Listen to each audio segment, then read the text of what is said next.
Hello students, welcome back to our YouTube channel NCERT learners. और मैं हूं गौरांग और आज की इस वीडियो में हम पढ़ने वाले हैं क्लास 7 ज्योग्राफी का chapter number 3 are changing earth. ठीक है, इससे पहले हमने इस चैप्टर की एक वीडियो और बनाई थी।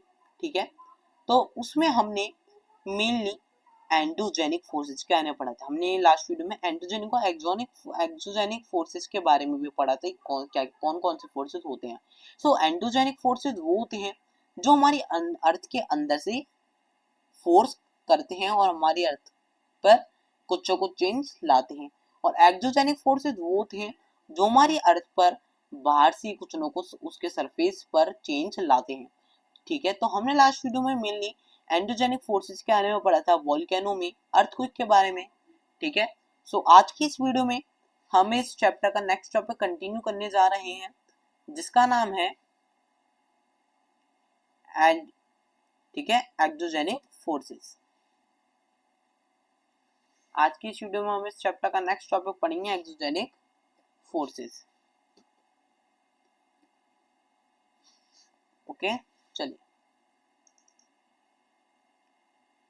ठीक है, तो टॉपिक मेजर लैंडफॉल। सो ठीक है, अब हमने एंडोजेनिक फोर्सेस के आने पड़ा। एंडोजेनिक फोर्सेस कब लगते हैं? जब हमारी अर्थ के अंदर से वोल्केनो वगैरह की वजह से या फिर अर्थक्वेक जब दो प्लेट्स टकरा जाती हैं तब कुछ फर्क आता है और कई बार माउंटेन्स वगैरह बन जाते हैं अर्थक्वेक के चक्कर में। कई बार कोई एरिया हमारा पूरा खराब हो जाता है। ठीक है, वोल्केनो के चक्कर में पूरी की पूरी जमीन हमारी बंजर हो जाती है। ठीक है, तो उस वो सब फोर्सेज हमारे किस में आते हैं? एंडोजेनिक फोर्सेज में आते हैं। ठीक है, अब आती है हमारे एक्सोजेनिक फोर्सेज। इस मेजर लैंडफॉर्म से हम मेनली एक्सोजेनिक के बारे में पढ़ेंगे। So the landscape is being continuously born away by two processes, weathering and erosion. ठीक है, अब ये हमारा जो लैंडस्केप है, मतलब हमारा जो पूरा का पूरा फर्श जिसे हम कहते हैं, ये क्या है? ये कंटिन्यूअसली हमारा कहाँ जाता आ रहा है? कंटिन्यूअसली हमारा बहता जा रहा है कहीं और। किसकी वजह से? ओनली दो प्रोसेस की वजह से, वेदरिंग और इरोजन की वजह से। सो व्हाट इज वेदरिंग और erosion? Weathering is the breaking up of rocks on the earth surface. Erosion is the wearing away of the landscape by different agents like water, wind and ice. ठीक है, देखिए weathering क्या होती है, मैं आपको थोड़ा सा तरीके से समझाता हूँ। वेदरिंग क्या होती है, जैसे कि देखिए आपकी अर्थ पर, आपने देखा होगा हमारी अर्थ पर कई सारे पत्थर आपने देखे होंगे। ठीक है, वो आपने पत्थर देखे होंगे, रॉक्स देखी होंगी, है ना? तो वो रॉक्स धीरे धीरे करके टूटती हैं, सॉइल में बदल जाती हैं। ठीक है, और जब वो रॉक्स टूट के सॉइल वगैरह में बदल जाती हैं तो वो क्या हो गई? वो तो रॉक्स खत्म हो गई। इसी तरीके से अगर हम इरोजन की बात करें, ठीक है, इरोजन क्या होता है? जब आपने कभी देखा हो तो, जैसे आपने किसी रिवर के साइड वाइड में देखा हो, तो जैसे ही रिवर का पानी सॉइल तक पहुंचता है तो रिवर का पानी जो होता है वो सॉइल को भी अपने साथ ले जाता है। तब क्या हुआ? हमारा सॉइल उसके साथ बह के चला गया, लेकिन वहां तो सॉइल कम पड़ गया, वहां से सॉइल हट गया। तो या इस चीज को हम इरोजन कहते हैं। ठीक है, अब ये विंड से भी हो सकता है आपका, ठीक है, वाटर से भी हो सकता है और आइस से भी हो सकता है। ठीक है, कई बार क्या हो सकता है, आप जैसे आपने डेजर्ट वगैरह में मेनली होती है। ठीक है, अब आपने देखा कि कोई बहुत ज्यादा सैंडी वाला सॉइल है। ठीक है, सैंडी सॉइल क्योंकि सब बहुत जल्दी उठता है। ठीक है, तो सैंडी सॉइल आपने कहीं देखा। ठीक है, और वहां पे क्या हुआ? वहां पर अचानक से बहुत तेज हवा चलनी शुरू हुई। अब हवा से सारा का सारा जो नीचे की सॉइल था वो सॉइल भी उड़ता उड़ता कहीं आगे की साइड जा रहा है। ठीक है, सॉइल भी हवा के साथ उड़ रहा है। तो यहाँ पे हमारी ये प्रोसेस भी हमारी इरोजन के अंदर आती है और इस तरीके से हमारा सॉइल में लॉस होता रहता है। The eroded material is carried away of transported by water, wind और etc. ठीक है, अब ये जो इरोडेड मटेरियल होता है, जो हमारा सॉइल होता है, ये कहीं ना कहीं और चला आता है और किसकी वजह से ट्रांसपोर्ट होता है? वाटर की वजह से, विंड की वजह से, किसी और चीज की मदद से, एंड इवेंचुअली डिपोजिट। और कहीं जाकर जब वहां पे वो चीज रुकती है, जहां पे आपकी विंड रुकती है या फिर वाटर रुकता है, तो वहां पे क्या होता है? वहां पे वो सॉइल आपका डिपोजिट हो जाता है। This process of erosion and deposition create different landforms on the surface of अर्थ। और ये जो प्रोसेस बार बार इरोजन डिपोजिशन की होती रहती है कि एक जगह से आपको सॉइल उड़ के दूसरी जगह पहुंच गया, वहां पर डिपोजिट होने लगा, तो जब वो धीरे करके डिपोजिट होगा तो थोड़े टाइम बाद वो एक बड़ा सा लैंडफॉर्म भी बना देगा। आप खुद बताइए, आपने पहले एक जगह से मिट्टी उठाई और दूसरी जगह डालने रख दी, दूसरी जगह आप डालते जा रहे हैं। ठीक है, दूसरी जगह जब आपने डालते गए तो थोड़ी देर बाद ही वहां पे आपका जो सॉइल था वो ज्यादा हो जाएगा और एक लैंडफॉर्म जैसा रूप ले लेगा। ठीक है, इस तरीके से हमारा डिफरेंट लैंडफॉर्म्स बन जाते हैं हमारी अर्थ पर। ठीक है, अब हम पढ़ेंगे वर्क ऑफ रिवर, किस तरीके से रिवर की मदद से हमारे ये मेजर लैंडफॉर्म्स बनते हैं। ठीक है, उससे पहले हम ये do you know box fact box complete कर लेते हैं। There are thousands of small waterfalls in the world. ठीक है, अब आप जानते हैं कि हमारे यहाँ बहुत सारे हजारों छोटे छोटे से और बड़े बड़े, कुछ बड़े भी हैं, बहुत बड़े बड़े भी हैं, और कुछ बहुत छोटे छोटे से वाटरफॉल्स हैं हमारे पूरे वर्ल्ड में। The highest waterfall is Angel Falls of Venezuela in South America. ठीक है, सबसे ऊंचा, ठीक है, सबसे हाईएस्ट वाटरफॉल जो है वो कहाँ पे है, आपके एंजल में है, एंजल। ठीक है, कौन सा है, एंजल फॉल्स। ठीक है, कहाँ पे है वो, आपके वेनेजुएला में है, साउथ अमेरिका में। The other waterfalls are Niagara Falls located on the border between Canada and USA. ठीक है, अगर हम और वाटरफॉल्स की बात करें तो आपका एक नियाग्रा फॉल्स हुआ है। ठीक है, वो कहाँ पे आपके कनाडा और यूएसए के बॉर्डर पर पड़ता है, इन नॉर्थ अमेरिका।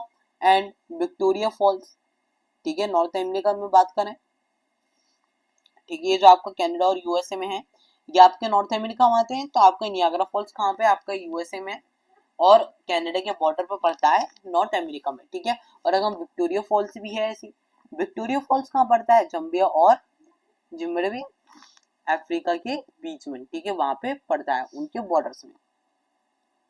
ठीक है, ये भी आपका पूरा इंपॉर्टेंट था, आपके एमसीक्यू में क्वेश्चंस आते हैं बन बन के कि नियाग्रा फॉल्स आपका कहाँ पर लोकेटेड है, कौन सा हाईएस्ट वाटरफॉल है, एंजल फॉल्स हो गया। तो ये सब आपको एक बार पढ़ लेने हैं। ठीक है, चलिए आगे पढ़ते हैं।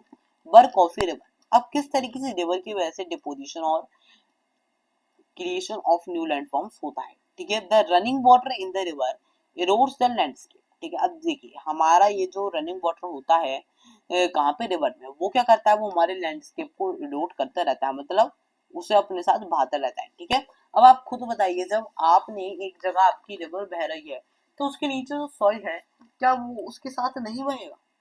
जब आप पानी वगैरह कहीं डालते हैं तो उसके साथ मिट्टी भी तो आपकी पानी में मिक्स होकर कहीं आगे चली जाती है। तो इसी तरीके से रिवर भी क्या करती है, रिवर भी अपने पानी के साथ सॉइल को आगे बहाती रहती है। ठीक है, क्या करती रहती है, आगे बहाती रहती है। When the river tumbles at a steep angle over very hard rocks or down a steep valley, it forms a waterfall। ठीक है, अब कई बार क्या होता है, जब हमारा ये जो रनिंग वाटर होता है, ये जो रिवर होती है किसी ऐसे स्टीप एंगल पे आती है, स्टीप मतलब बिल्कुल परपेंडिकुलर एंगल जो 90 डिग्री का सा हो, बिल्कुल खड़ी चढ़ाई जिसे हम बोल देते हैं। ठीक है, तो जब वो किसी ऐसी रिप आ जाती है स्टीप एंगल पे, बहुत ज्यादा हार्ड रॉक्स पे और एक स्टीप वैली पे जो नीचे की साइड जाती हो, तो वो तब क्या बन जाता है, हमारी रिवर से एक वाटरफॉल बन जाता है। ठीक है, इसी तो कहते हैं वाटरफॉल, जैसे आपको इस 5.2 में दिखाया गया है, फिगर 5.4 सॉरी 3.4 में। ठीक है, ये भी आपका इंपॉर्टेंट है यहाँ से यहाँ तक। ठीक है, सो इस वाली, जब हमारी ये जो रिवर होती है ये इस तरीके एक एंगल बनाती है और ऊपर से पानी गिरता है, तो हम इसे वाटरफॉल कहते हैं। As the river enters the plain, it twists and turns forming large bands known as meanders। ठीक है, अब जिस तरीके से धीरे करके ये जो रिवर होती है हमारे प्लेन में एंटर करती है, मतलब प्लेन मतलब बिल्कुल सीधे एरिया में, ठीक है, वहां पे एंटर करती है, तो वहां पे ट्विस्ट होने लग जाती है, टेढ़ी मेढ़ी चलने लग जाती है और घूमने लग जाती है। ठीक है, और एक लार्ज लार्ज से बैंड लेने लग जाती है, मतलब बहुत बड़े बड़े घूमने लग जाती है बहुत बड़े बड़े एरिया में, जिसे हम क्या कहते हैं, मींडर्स कहते हैं। ठीक है, जैसे कि आपको देखिए इसमें दिखा है, पहले आपकी रिवर ऐसे थी, कभी ऐसे आ रही है, फिर दोबारा ऐसे आ रही है, फिर ऐसे आ रही है, फिर ऐसे ऐसे ऐसे करके आगे जाती रहती है। क्योंकि उस टाइम क्या हुआ, जब प्लेन एरिया है, बिल्कुल सीधा एरिया है, तो वो किसी ढलान की तरफ तो बढ़ेगी नहीं, दोनों पूरा सिंपल एरिया है, तो इस तरीके से वो घूमती रहती है। और इस वाली रिवर को हम क्या कहते हैं, इस वाले फैक्ट को हम मिंडस कहते हैं। Due to continuous erosion and deposition along the sides of the minder, the ends of the minder loop comes closer and closer. ठीक है, अब धीरे करके क्या होता है, जब कंटिन्यूस इरोजन और डिपोजिशन होता रहता है। ठीक है, अभी तक आपकी जो रिवर थी वो पहले माउंटेन से ऊपर से चढ़ती हुई आ रही थी, तो उस टाइम वो सॉइल बहुत सारे इकट्ठा करके लाई हुई। ठीक है, जब वो माउंटेन से आ रही थी तो माउंटेन पर तो ढलान भी अलग ही होता है। ठीक है, नीचे की साइड ढलान है, तो उस पानी के साथ साथ क्या आ रहा था, हमारा पानी के साथ साथ हमारा सॉइल भी आ रहा था। और सॉइल जब आ रहा था तब जब प्लेन एरिया में आ गई तब वो सॉइल आगे जाना बंद हो जाएगा, क्योंकि अब पानी का प्रेशर कम हो जाएगा सीधा होने की वजह से प्लेन। ठीक है, तो वहां पे वो जो सॉइल था वो आपका वहीं नीचे डिपोजिट होने लग जाएगा। ठीक है, अब इससे क्या होता है, जब वो वहीं डिपोजिट होने लग जाता है तो जो इस आपके एंड होते हैं, ठीक है, ये जो आपका एंड होता है, मतलब ये जो बाउंड्री होती है ये क्या होती है, आपकी बाउंड्री जो होती है ये पास आने लग जाती है। जब उसके ऊपर क्या डिपोजिट होने लग जाता है, आपका और सॉइल डिपोजिट होने लग जाता है, तो ये जो आपकी बाउंड्री है ये क्या होने लग जाती है, आपकी रिवर के पास आने लग जाती है और आपकी रिवर का एरिया कम करने लगती है। In due course of time, the Mindanao cuts off the flow from the river and forms a cut off lake. अब कई बार इस चक्कर में क्या होता है, जब आपका ये जो बाउंड्री है ये रिवर को कम जगह देगी तो आपकी जो रिवर है वो ओवरफ्लो के बाहर आएगी। तो जो पानी होता है कई बार वो इस तरीके से, देखिए आपको फिगर 3.5 में जिस तरीके से दिखाया है, ठीक है, देखिए ये जूम करके दिखाता हूँ हल्का सा, अच्छे से समझ में आएगा। तो देखिए ये जो आपकी फिगर है, कर्सर पर ध्यान रखिएगा, ये आपकी फिगर है और इससे आपकी रिवर इस तरीके से फ्लो कर रही है। जब आपका सॉइल यहाँ पे डिपोजिट होने लगा तो एरिया कम हो गया, एरिया कम हो गया रिवर के वाटर के लिए, तो रिवर ओवरफ्लो हुई। जब ओवरफ्लो हुई तो इस तरीके से कई बार रिवर में क्या बन गया, इस तरीके से रिवर में कई बार इस तरीके का कट लग गया। ठीक है, यहाँ से पानी आना रुक गया और यहाँ से सूख गया बिल्कुल और सॉइल आ गया, लेकिन यहाँ पे हमारा जो वाटर था थोड़ा सा वो ऐसे ही रह गया। तो इस टाइप का ये जो आपका वाटर रह जाता है, इस वाली चीज को हम क्या कहते हैं, ऑक्सबोलेक कहते हैं। क्या कहते हैं, ऑक्सबोलेक कहते हैं। ये आपको, ये भी आपका इंपॉर्टेंट है, ठीक है, इसे भी आप अंडरलाइन करिए। एट टाइम्स रिवर ओवरफ्लोज इस बैंक्स, इस चक्कर में क्या होता है, कई बार जो आपकी रिवर होती है वो ओवरफ्लो हो जाती है उसके बैंक से। This leads to the flooding of the nearby area, इससे क्या होता है, जो आसपास के एरियाज होते हैं उनमें फ्लडिंग होने लग जाती है, मतलब बाढ़ आने लग जाती है। As it floods, it deposits layers of fine soil and other material or sediments along its banks. अब क्या होता है, जब हमारी जो रिवर है वो फ्लड होने लग जाएगी, मतलब क्या होने लग जाएगी, फ्लड होने लग जाएगी, मतलब ओवरफ्लो होने लग जाएगी और बाढ़ सी आने लग जाएगी। तो जितनी भी उसमें फाइन सॉइल पार्टिकल्स थे, जितनी भी उसमें सॉइल इकट्ठा होके आया था, वो सारे के सारे और अदर मटेरियल जो उसमें आए थे, सेडिमेंट्स उन्हें हम कहते हैं, और वो उसके बैंक पे डिपॉजिट हो जाते हैं, मतलब उसके कॉर्नर कॉर्नर में डिपॉजिट हो जाते हैं। ठीक है, उन्हें हम क्या कहते हैं, सेडिमेंट्स कहते हैं। This leads this leads to the formation of a flat fertile food flood plain. ठीक है, इससे क्या बन जाता है, थोड़े टाइम बाद ही हमारा एक फ्लैट फर्टाइल फ्लड प्लेन बन जाता है। The raised banks are called levees, और जो बहुत लंबे लंबे बैंक्स आपके बन जाते हैं उन्हें हम क्या कहते हैं, उन्हें हम क्या कह देते हैं, लीव्स, लीव्स कहते हैं। ठीक है, उन्हें हम लेविस कहते हैं। ये देखिए आपको ये दिखाया गया है, ये आपके levees, levees. As the river approaches the sea, the speed of the flowing water decreases and the river begins to break up into a number of streams called distributaries. ठीक है, अब देखिए आपकी जो रिवर थी अभी वो इस तरीके से ऑक्सबो लेक और उसकी फॉर्म में चल रही थी, किसकी फॉर्म में, अभी आपकी मिंडा और ऑक्सबो लेक की फॉर्म में आपकी जो रिवर थी वो चल रही थी। अब लेकिन जिस तरीके से आपकी जो रिवर है वो सी तक पहुंच गई, ठीक है, उसी तरीके से धीरे करके आपकी जो स्पीड है वाटर की वो डिक्रीज होने लग जाएगी, और जो आपकी रिवर है वो कई सारी नंबर ऑफ स्ट्रीम्स में बदल जाएगी, जिन्हें हम डिस्ट्रीब्यूटरीज कहते हैं, डिस्ट्रीब्यूटरीज। ठीक है, अब क्या हुआ यहाँ पे देखिए, हमारी जो रिवर थी जो बहुत स्लो हो गई है उसकी स्पीड, जब उसकी स्पीड बहुत स्लो हो गई तो रिवर देखिए आपकी ऐसे आते आते ऐसे आते आते कई सारी किसमें वो बढ़ गई, कई सारी स्ट्रीम्स में बदल गई, जिन्हें हम क्या कहते हैं, डिस्ट्रीब्यूटरीज कहते हैं। अब आपके जितनी भी रिवर थी ये आपके कई डिस्ट्रीब्यूटरीज में बदल जाएगी, ठीक है, और आपके अलग अलग कट लग जाएंगे और ये अलग अलग रास्तों से कहाँ जाएगी, आपके सी में जाकर मिल जाएगी। कहाँ पे जाके मिलेगी, सी में, ओशंस में जाकर मिलेगी। The river become so slow and it becomes to deposit its load, और रिवर फिर इतनी स्लो हो जाती है जो बचा कुचा उसने लोड अभी भी वो लिए चल रही होती है वो भी उसका डिपोजिट वहीं हो जाता है। The river becomes so slow that it begins to deposit loads. Every distributary forms its own mouth. The collection of sediments from all the mouths from a delta. ठीक है, इस तरीके से क्या होता है, आपके हर डिस्ट्रीब्यूटरी क्या करती है, अपना अलग अलग से अपने सारे सेंडिमेंट्स को यहाँ पे रखते चलती है, और जितना भी आपका उसमें कलेक्शन होता है वो सब उसके माउथ पर, जहां से आपकी जो रिवर है वो ओशन में मिल रही होती है, वहां पर डिपोजिट हो जाता है, और वहां पे हम उसे क्या कहते हैं, डेल्टा कहते हैं। ठीक है, इस तरीके से आपकी रिवर है वो आपकी न्यू लैंडफॉर्म से मदद करती है, क्योंकि जो आपका फिर सॉइल होता है वो जब जहां भी डिपोजिट होता है तो वहां पे कई बार उसकी वजह से एक नया लैंड भी बन जाता है। ठीक है, या फिर लैंड भी बहुत बड़ा हो जाता है। ठीक है, अब हमारा next sub topic work of sea waves. अब हम पढ़ेंगे सी वेव्स का क्या रोल होता है हमारे लैंडफॉर्म्स को बनाने में। The erosion and deposition of sea waves give rise to the coastal landforms। अब ये जो इरोजन और डिपोजिशन होता है सी वेव्स का, ये भी कोस्टल के लैंडफॉर्म्स को बनाने में मदद करता है। Sea waves continuously strike at raw rocks. ये जो हमारी सी वेव्स होती है कंटिन्यूसली बार बार जब इन पर लहरें आती हैं तो वो बार बार इन रॉक्स से टकराती रहती हैं। Cracks develop. अब जब ये देखिए आपको रॉक्स दिखाई गई हैं फीचर्स मेड बाय, अब जब ये रॉक से बार बार टकराती रहती हैं तो उसमें क्या होता है, जो ये जो लैंड होता है ये क्या होता है, ये थोड़ा वो होने लग जाता है, मतलब इसमें क्रैक्स आने लग जाते हैं। जब वो बार बार आपका सॉइल से टकराएंगी तो आपका जो रॉक्स हैं वो क्या होंगी, वो टूटने लग जाएंगी। उनमें क्या आएंगे, उनमें क्रैक्स आने लग जाते हैं। क्या आने लग जाते हैं, क्रैक्स आने लग जाते हैं। ठीक है, चलिए आगे देखते हैं। चलिए, ठीक है, so over time they become larger and wider. ठीक है, जब धीरे कर वो जो क्रैक्स बढ़ते जाती हैं वो क्रैक्स बढ़ती जाती हैं और थोड़े टाइम बाद ये बहुत बड़े और चौड़े भी हो जाते हैं। कैसे हो जाते हैं, बहुत वाइड और लार्जर, बहुत ही बड़े बड़े हो जाते हैं।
ठीक है, तो ये जो आपके जो सी वेव्स होते हैं इनसे क्या होता है, बार बार क्रैक्स डेवलप हो जाते हैं। क्रैक्स डेवलप, ठीक है, over time they become larger and wider. ठीक है, जब आपके जो रॉक्स पर बार बार जो आपकी सी वेव्स है वो लहरें बार बार जब आपके रॉक से टकराएंगी तो आपके रॉक्स पे क्या होंगे, क्रैक होने लग जाएंगे। ठीक, क्रैक होने लग जाएंगे और क्रैक्स जब डेवलप होंगे तो उसके साथ साथ जब जितना पानी उन पर बार बार जाता रहेगा वो क्रैक्स होते हैं बड़े होते जाएंगे और लंबे होते जाएंगे।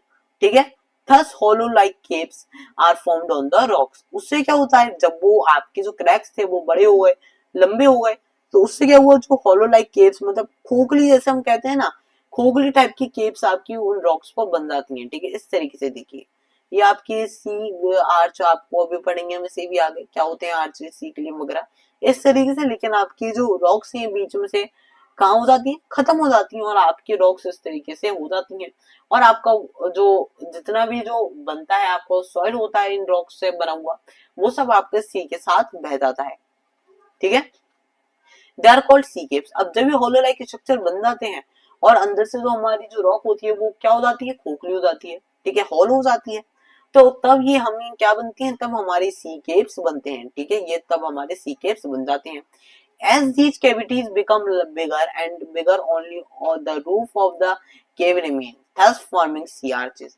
ठीक है, जब ये और जो ये जो अंदर से भी हमारी होल तो हो ही गई रॉक, लेकिन जब ये और ज्यादा होल हो जाती है, पूरी तरीके से फिर खत्म होने लग जाती है और ओनली ऊपर वाली इसकी ओनली छत बचती है। जैसे कि आपको ये दिखाया, बीच का नीचे का इतना एरिया बिल्कुल खाली है, लेकिन साइड की दीवार और छत अभी भी बची हुई है। जब हम थोड़े टाइम बाद ही हमारे वो जो क्रैक्स होते हैं वो और बड़े हो जाते हैं और इस तरीके के हो जाते हैं। तब हमारी कैसी हो जाती है, तब हम इन्हें क्या कहते हैं, सी आर्चेज कहते हैं। Further erosion breaks the roof and only walls are left. थोड़े टाइम बाद ही क्या हो जाता है, रूफ भी टूट जाती है और सारे ओनली की ओनली वॉल्स ही रह जाती हैं। ठीक है, these balls like features are called stacks, और इन फीचर्स को जो हमारे वॉल बन जाती है इसे हम स्टैक कहते हैं। क्या कहते हैं, स्टैक कहते हैं। ठीक है, जैसे कि ये देखिए आपको दिखाया है, इसे हम स्टैक कहते हैं। ये भी आपका इंपॉर्टेंट है। ठीक है, the steep rocky coast rising almost vertically above sea water is called sea cliff. ठीक है, अब ये जो स्टीप रॉकी कोस्ट होता है, ठीक है, जो ऊपर का कोस्ट बनना होता है, जो ऑलमोस्ट वर्टिकली डिपोजिट सेडिमेंट्स होता है along the shores forming beaches. ठीक है, जो अब देखिए जो आपके आसपास की जो स्टीप रॉकी कोस्ट वगैरह होती हैं, ठीक, कोस्टल एरिया जहाँ पे बीचेस वगैरह आपको देखने के मिलती हैं, वो ऑलमोस्ट वर्टिकली हो जाते हैं। ठीक है, ऑलमोस्ट वर्टिकली हो जाते हैं, तो सी वाटर के ऊपर होते हैं, तो वहां से क्या बनने लगता है, वहां से हमारी सी के लिए बन जाती है, वहीं पे जाकर वो जो आपके क्या होते हैं, कुछ सेडिमेंट्स होते हैं, वहीं पे जाकर वो आपके बीच पे डिपोजिट हो जाते हैं, आपके बीच और बड़ी बनाते हैं। ठीक है, इस तरीके से आपकी जो सी वेव्स होती हैं, आपकी ये सी वेव्स काम करती हैं हमारे मतलब इसे बनाने में। ठीक है, अब हमारा अगला वर्क ऑफ आइस। अब किस तरीके से आइस वर्क करती है, किसे करने में, लैंडफॉर्म्स बनाने में। So glaciers are river of ice. Glaciers क्या है, रिवर ऑफ आइस होती हैं, जो आइस से बनी हुई रिवर्स होती हैं।